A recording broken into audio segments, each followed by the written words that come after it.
সালের মধ্যে ৩,০০০ মেগাওয়াট ছাদ ভিত্তিক সৌরবিদ্যুৎ স্থাপনের লক্ষ্য নির্ধারণ করেছে সরকার। তবে এ পরিকল্পনা উচ্চাভিলাষী কিনা তা পর্যালোচনা প্রয়োজন বলে মনে করছে আন্তর্জাতিক গবেষণা সংস্থা institute for energy economics and financial analysis IEEFA। সোমবার প্রকাশিত এক প্রতিবেদনে এমন উদ্বেগের কথা জানায় সংস্থাটি।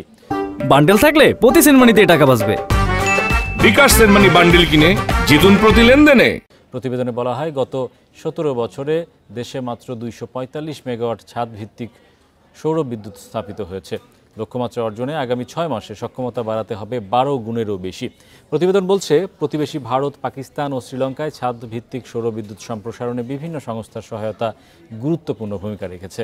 ভারতে সক্ষমতা ইতোমধ্যেই ১৮,০০০ মেগাওয়াট ছাড়িয়েছে। বিশেষজ্ঞদের মতে এ উদ্যোগ সফল করতে প্রকল্প মনিটরিং, সক্ষমতা উন্নয়ন জরুরি।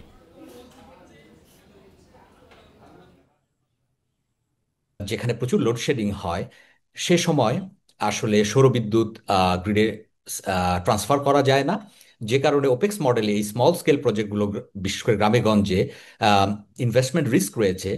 ইনভেস্টররা এক্ষেত্রে আগ্রহী হবে কিনা সেটি একটি দেখার বিষয়।